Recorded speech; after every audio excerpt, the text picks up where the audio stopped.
All right. You want one last question? Sure.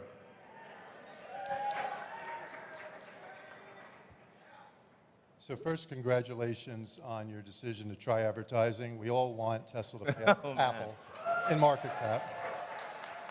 I didn't realize people wanted it that much. Okay. It's good that a lot of people agree. So earlier this year, you cut prices on everything, 15, 20%. More recently, you've been raising prices on Model Y, Model S, Model X. And can you just talk about the pricing strategy on Model Y going forward and keep it separate from the decision to bring out the next-gen vehicles that we all agree is going to, blow the doors off on volume. But just on Model Y, it's the best-selling product in the world. Can you just talk about strategy of pricing going forward on that? I mean, it's pretty straightforward. I mean, we see what the demand is, and then we adjust pricing to meet the demand. Now, the thing is that what happens with other car makers is that they're actually constantly adjusting pricing on cars. It's just not obvious. In the case of Tesla, you can see immediately when there's a price change that occurs because we don't have any intermediaries, don't have any dealers. There's no manufacturer's suggested retail price. But the reality is actually at car dealers, the prices are changing radically. I mean, last year there were significant premiums above MSRP at sort of the conventional car dealer, so you'd pay above MSRP last year. And then this year I think things are below MSRP or close to it. And then the manufacturers will then also offer incentives. So what's actually happening are very big price shifts by other car makers. They're just not obvious, whereas with Tesla, it's obvious. And this is necessary because demand fluctuates a lot. So something's got to be done to achieve a supply-demand clearing point for volume. So just people are reacting to something that's obvious as opposed to saying, oh, yes, every car company does this all the time. Tesla is no exception. That's the actual reality. So, all right. So. Last question. I'll be really quick. Okay. So I will say I have been driving FSD. My wife drives FSD. There's a term called the wife test. My wife will only drive our kids on FSD. It's incredible. Okay. That is a great, I mean, the sort of significant other test is a very a good test. Because for a while there was like, friends or significant others would be like, please don't put it on. It's too scary. But then it's getting to the point where, I mean, it's going to be just smooth as silk. So, in fact, you'll be able to visually tell, perhaps even now you can, visually tell if the car is being driven on FSD or manually, because if it's being driven on FSD, it's smooth and precise. And if you look at if you actually closely observe cars going down the highway, the people are constantly moving in their lanes. So the cars are like doing this all the time when they're manually driven. If it's actually on FSD, it's dead center in the lane. It will actually get to the point where it is not merely, and maybe is at that point, not merely safer than a person, but actually way smoother than manual driving. I can't say enough about the profundity of full self-driving. It is just one of the biggest changes in history that will occur. It's not some feature. it's like a profound. It's really as profound as electrification. And that we already have millions of the cars on the road that will literally achieve this with a software update. I mean, that's like head exploding emoji, I think probably a lot of people in this room realize it, but most of the rest of the world doesn't. Yeah, so.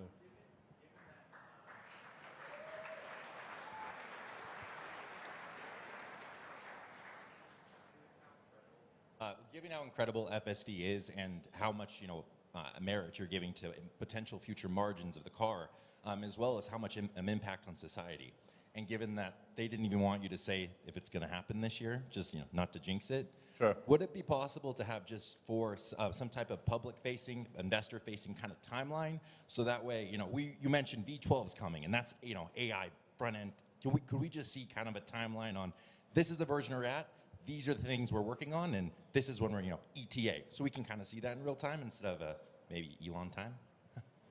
No, so the thing that's been really difficult with full self-driving is that it very often seems like it's about to happen until you realize that you're actually at a local maximum and that you need to re-architect elements of the software to get out of the local maximum to then a higher local maximum. So it's been this sort of series of logarithmic curves. And that's why it's been like, it seemed like, oh, if you just extrapolate this on a straight line, it gets to self-driving, except that it's not a straight line, it's a logarithmic curve, and it sort of, and you start hitting these like local maximums where you'll sort of asymptote to a certain capability and then have to re-architect things.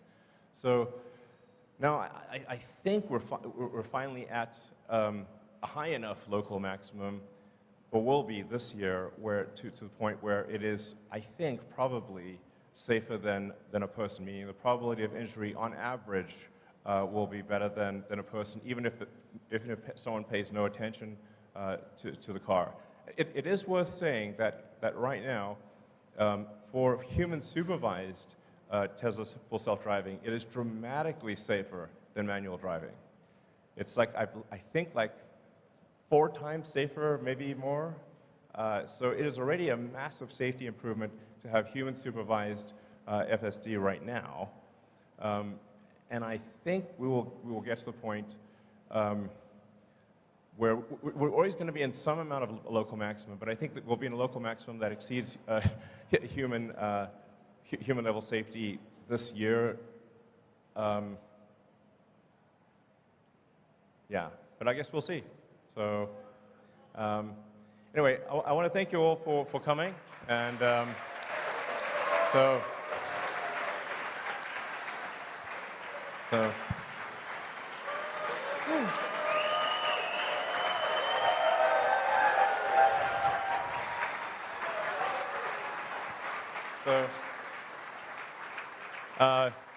just want to say, like, your support is super appreciated, and as I say, a friend in need is a friend indeed, and supporting Tesla when the chips are down, those are the real friends, and you're them. So thank you. All right. Okay. So with that, we can go to ad hoc questions from the audience.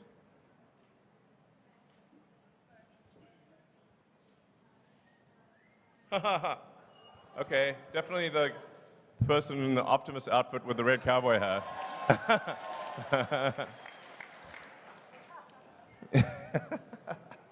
Great outfit.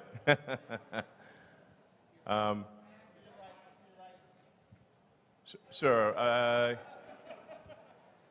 We'll try to get through as many questions as possible. And you hit me with your toughest questions. Fine.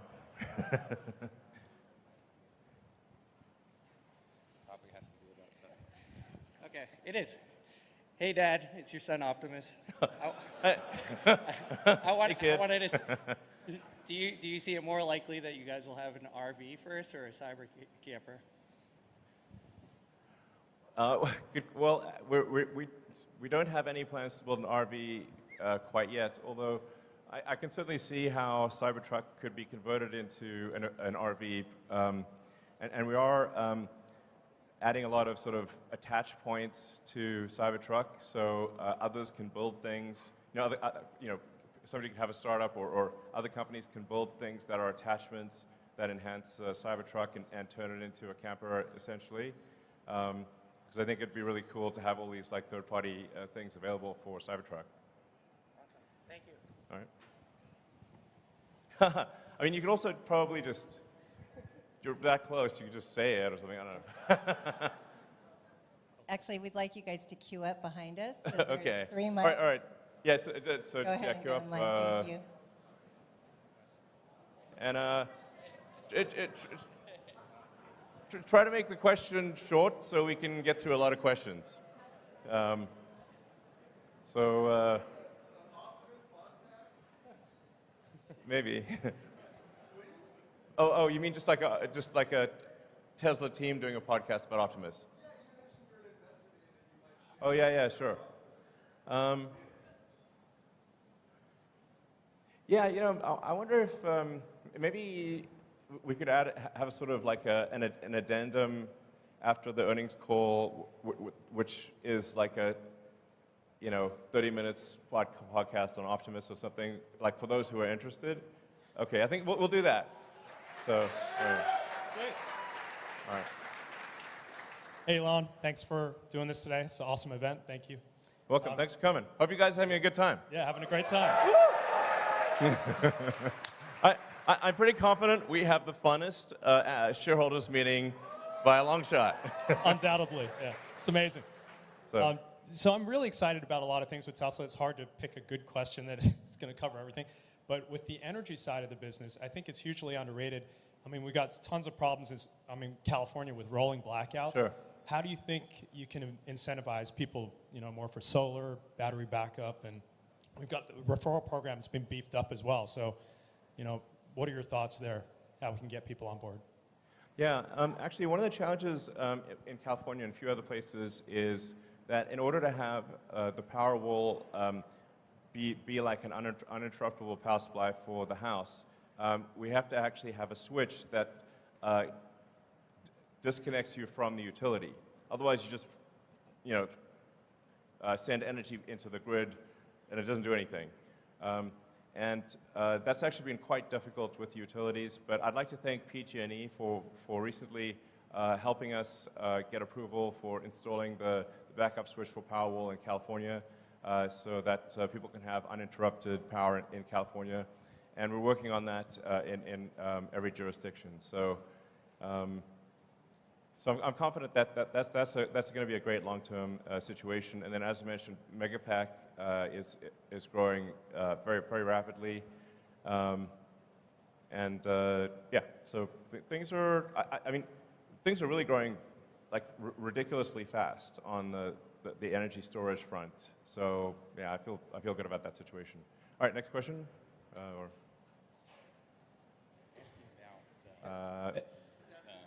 Great. Hey, Elon, a lot of people have just kind of been wondering, how are you doing? So just wondering, what's up? How you doing? How you feeling? We saw you were partying in Cabo recently, so just What, wondering me? Must have been someone else. yeah, so how are you doing? Just human to human, how you doing? Well, I have to say, it's been a bit of a roller coaster situation.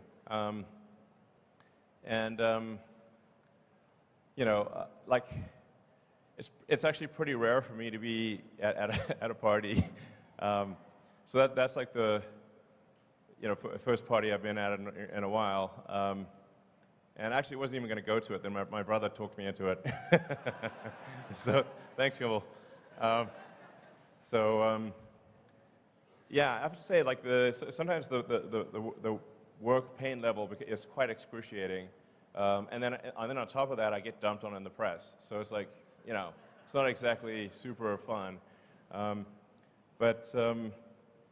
was a short-term distraction because I had to do like some major open heart surgery on Twitter to ensure the company's survival. But I think Twitter is now in a stable place, and obviously very excited to have Linda Yaccarino join. And so I think Linda's going to do a great job running Twitter. And I'll provide obviously guidance on technology development. But as you can see, I think Twitter at this point has released more new features in the last 6 months than it has in the last 6 years. So, obviously this is not a Twitter meeting, but the larger point is that I feel at this point I don't need to devote incremental time. The amount of time that Twitter will take going forward is relatively small compared to the last 6 months. So yeah. you know, apart from like there's like some macroeconomic things that we can't do anything about, overall I feel very good about the health of the companies, and I'm increasingly optimistic about the future. Thanks for asking. It's kind of you to ask. So.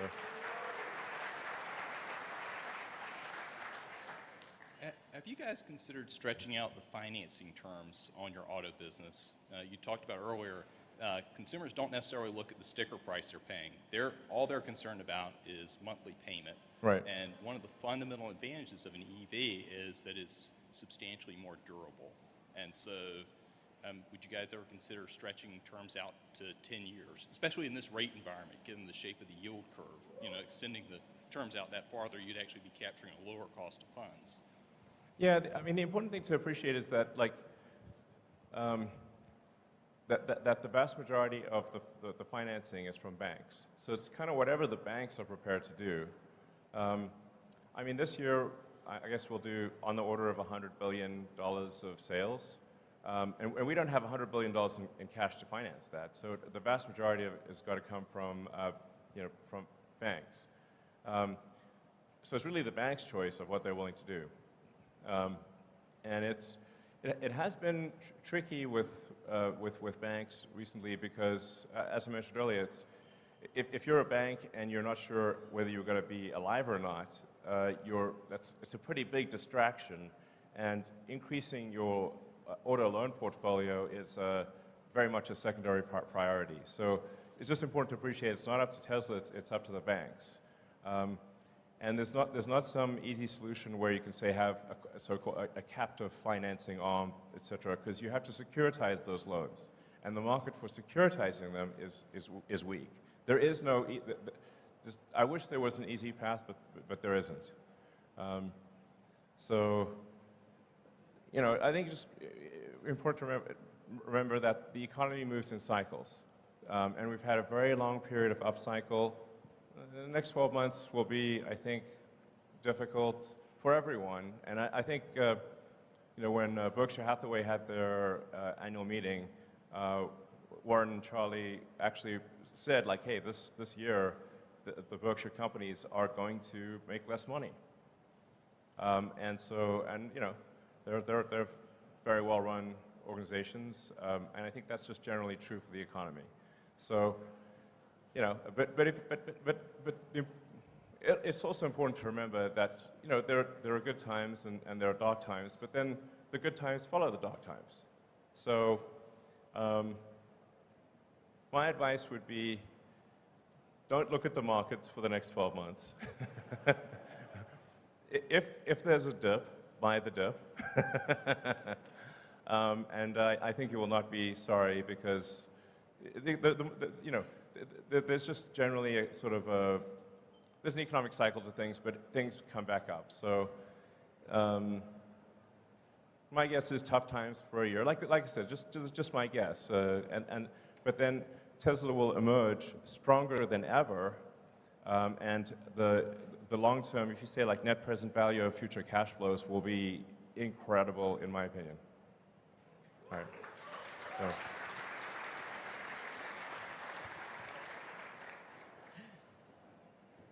Hey, Elon, meet Kevin here.